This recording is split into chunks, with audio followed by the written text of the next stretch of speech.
আসসালামু আলাইকুম। আরও একটি নতুন ভিডিওতে সবাইকে ওয়েলকাম জানাচ্ছি। আজ আপনাদের মাঝে নিয়ে আসলাম খুবই দরকারি ও প্রয়োজনীয় একটি টিপস অ্যান্ড ট্রিক্স ভিডিও। আজ আপনাদেরকে দেখাবো দুধের মধ্যে লেবু ও কাঁচামরিচ দিলে কি হয়।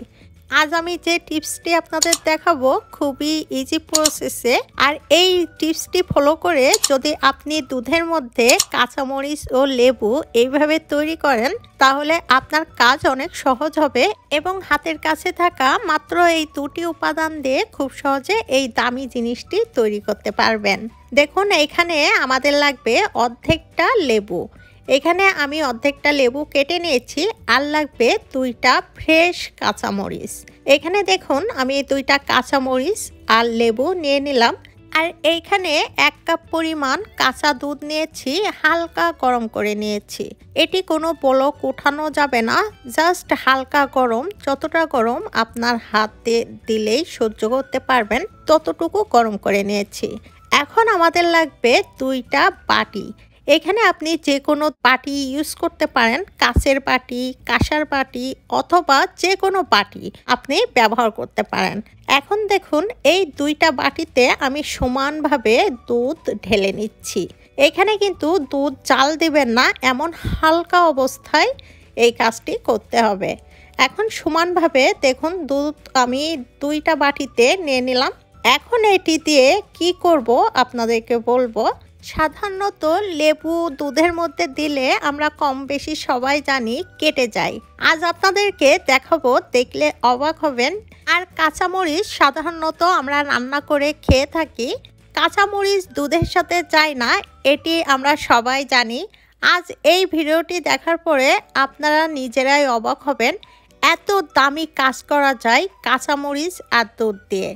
দেখুন এখানে আমি দুইটা কাঁচামরিচ খুব ভালোভাবে পরিষ্কার করে ধুয়ে নিয়েছি। এখন একটা বাটিতে আমি দুইটা কাঁচামরিচ দিয়ে দিলাম। এখানে কিন্তু কাঁচামরিচের বোটাটি ছাড়াবেন না, এই অবস্থায় দিয়ে দিবেন। আরেকটি বাটিতে আমি অর্ধেকটা লেবু দিয়ে দিচ্ছি। এখন দেখুন দুইটা বাটিতে আমি কিন্তু সমানভাবে দিয়ে দিলাম। একটা বাটিতে লেবু দিয়ে দিলাম, আর একটি বাটিতে কাঁচামরিচ দিয়ে দিলাম। এখন এই দুধ আর কাঁচামরিচ দিয়ে কি হয় জানলে অবাক হয়ে যাবেন। তার জন্য কিছুক্ষণ ধৈর্য ধরে ভিডিওটি আপনাদের দেখতে হবে।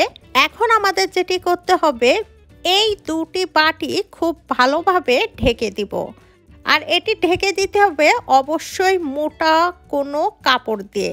এখানে দেখুন আমি মোটা তাওয়াল ব্যবহার করেছি আর এটি ঢেকে দিচ্ছি। আপনারা চাইলে মোটা কম্বল দিয়েও এটি ঢাকতে পারেন। আর এটি একদমই অন্ধকার জায়গায় রেখে দিব, আর এটি আমি 24 ঘন্টার জন্য রেখে দিব। এইভাবে 24 ঘন্টা পর ফিরে আসছি। 24 hours later.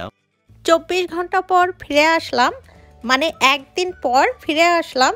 এখন তাওয়ালটি আমি খুলে দেখব কি অবস্থাতে আছে। আমার নিজেরই একটু নার্ভাস লাগছে, এটি কি অবস্থাতে আছে এবং কি হতে চলেছে। তো দেখুন এইখানে ম্যাজিক, এখানে টক দই হয়ে গেছে। তো ইজিভাবে আপনারা কিন্তু কাঁচামরিচ ও লেবু দিয়ে খুব সহজেই এই টক দইটি ঘরে স্বাস্থ্যসম্মতভাবে তৈরি করতে পারবেন, খুবই ইজি প্রসেসে। তো আপনাদেরকে আমি রিভিউ দেব কোন টক দইটি বেশি ভালো। দেখুন এখানে তাওয়ালটি আমি উঠে নিলাম। এখন একটা বাটির থেকে সেই লেবুটি উঠে নিচ্ছি। এখন এই লেবুর ভিতরে যে টক দইটি খুব ভালোভাবে বসেছে, এটি অনেকটা আঠালো। দেখুন এখানে কিন্তু একদমই পানি বাইর হয়নি।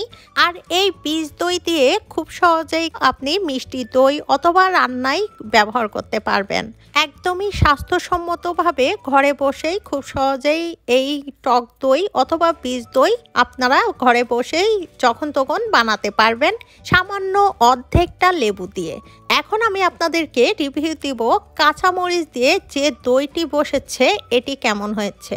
এখন কাঁচামরিচের যে দইটি বসিয়েছি এটি কেমন হয়েছে দেখব। দেখুন এই কাঁচামরিচ দিয়ে যে দই বসানো যায় খুবই কম মানুষই জানে। এখানে কিন্তু দেখুন কাঁচামরিচ দিয়ে দই বসানো যায়, আপনারা অনেকেই হয়তো অজানা থাকতে পারে। এই কাঁচামরিচ দিয়েও যে বীজ দই তৈরি করা যায় অনেকের অজানা থাকতে পারে। তো আজ দেখে নিলেন খুব সহজেই টক দই আপনি ঘরে বসেই, যদি লেবু না থাকে কাঁচামরিচ দিয়ে করতে পারবেন, অথবা তেঁতুল দিয়েও এই কাজটি করতে পারবেন, অথবা শুকনা মরিচ দিয়েও টক দই বসে যায়। এখানে কাঁচামরিচের যে দইটি, এটি দিয়ে মিষ্টি দই তৈরি করতে যাবেন না, এটি দিয়ে আপনি অন্য কাজে ব্যবহার করবেন। টক দই বিভিন্ন কাজে ব্যবহার করা হয়, আমরা খেয়ে থাকি, আমরা রান্না করে থাকি, বিভিন্ন কাজে টক দই ব্যবহার করা যায়। সেক্ষেত্রে এখানে একটু কাঁচামরিচের স্মেলটা থাকবে। সব থেকে মিষ্টি দই বসানোর জন্য বেটার ভিনেগার অথবা লেবু দিয়েই তৈরি করবেন। লেবু দিয়ে যে দইটি তৈরি করেছি দেখুন কতটা আঠালো, পানি বাইর হয়নি, কোনো স্মেল নেই। আর কাঁচামরিচ দিয়েও যে দই তৈরি করা যায়, দু ধরনের দই তৈরি করে আপনাদেরকে দেখালাম। এখন আপনারা মাত্র 2টি উপাদান দিয়ে 2 ধরনের স্বাস্থ্যসম্মত টক দই ঘরে বসেই তৈরি করতে পারবেন, যেটি আপনাদের সুবিধা মনে হয়।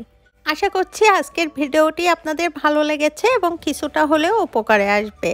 ভিডিওটি যদি ভালো লাগে ফ্রেন্ডস অ্যান্ড ফ্যামিলির সাথে শেয়ার করবেন। সবাই খুব ভালো থাকবেন। আল্লাহ হাফেজ।